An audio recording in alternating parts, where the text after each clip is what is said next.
ونصلي على رسوله الكريم اما بعد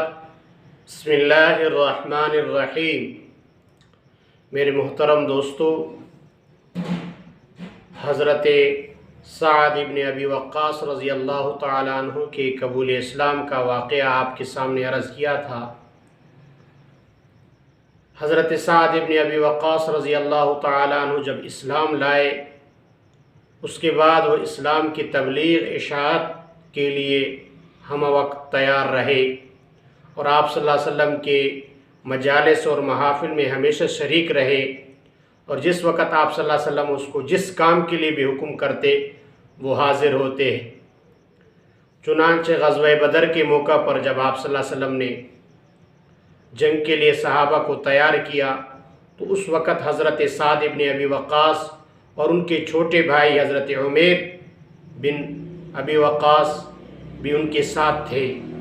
تو حضرت عمیر جو حضرت سعد ابن ابی وقاص رضی اللہ تعالیٰ عنہ کے چھوٹے بھائی تھے، وہ آپ صلی اللہ علیہ وسلم سے چھپ گئے، کہیں چھوٹے عمر ہونے کی وجہ سے آپ صلی اللہ علیہ وسلم مجھے جہاد میں شرکت کرنے سے نہ روکے۔ تو اس دوران آپ صلی اللہ علیہ وسلم صفوں کا معائنہ کر رہے تھے، اچانک ان کی نظر حضرت سعد ابن ابی وقاص رضی اللہ تعالیٰ عنہ کے چھوٹے بھائی حضرت عمیر بن ابی وقاص پر پڑا۔ تو آپ صلی اللہ علیہ وسلم نے دیکھتے ہوئے انہیں منع کیا کہ آپ چھوٹے ہیں۔ تو اس وقت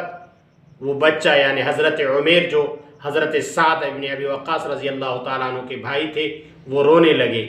تو آپ صلی اللہ علیہ وسلم کو اس پر رحم آنے لگی، تو آپ صلی اللہ علیہ وسلم نے اجازت فرمائی تو حضرت سعد ابن ابی وقاص خود تلوار اٹھا کر اس کے کندھے پر رکھے، اور اس دوران جا کر انہوں نے جہاد میں شرکت کی غزوہ بدر کے موقع پر۔ پھر اس دوران ان کا بھائی بھی شہید ہو گئے۔ پھر اپنے بھائی کو اس نے وہاں اس میدان میں دفن کر لیا۔ اس کے بعد پھر غزوہ احد کا موقع آیا، اس وقت ذرا امتحان کی، ابتلا کی، آزمائش کی گھڑی آئی، تو مسلمان منتشر ہو گئے۔ صرف 10 صحابہ کرام آپ صلی اللہ علیہ وسلم کے آس پاس غزوہ احد کے موقع پر تھے۔ اس دوران حضرت سعد ابن ابی وقاص رضی اللہ تعالی عنہ آپ صلی اللہ علیہ وسلم کے ساتھ کھڑے تھے اور مشرکین کی طرف تیر اندازی کر رہے تھے، اور جس تیر کو بھی پھینکتا وہ سیدھے نشانے پہ جا کے لگتا۔ اور اس دوران آپ صلی اللہ علیہ وسلم نے فرمایا، ارمی یا سعد فداک ابی و امی، سعد آپ تیر اندازی کرے اور تیر چلائے، آپ پر میرے ماں باپ فدا ہو جائے۔ تو اس دوران اس حوالے سے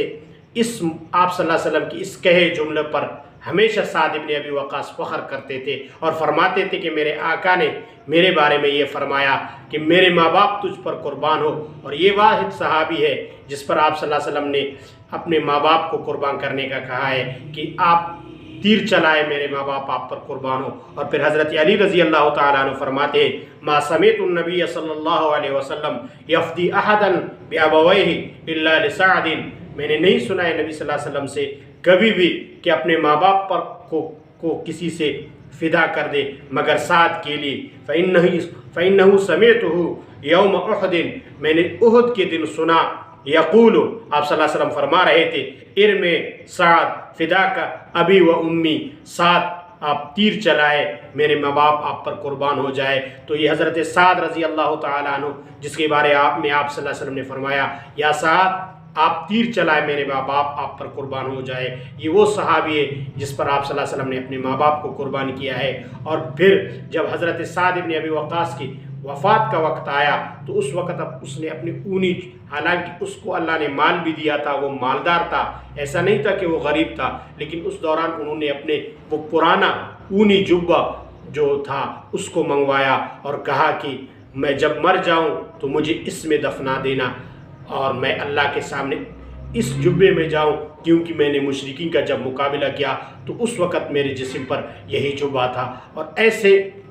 حالت میں اپنے رب سے ملاقات کرنا چاہتا ہوں۔ تو یہ حضرت سعد بن ابی وقاص کا مختصر واقعہ تھا۔ وآخر دعوانا الحمدللہ۔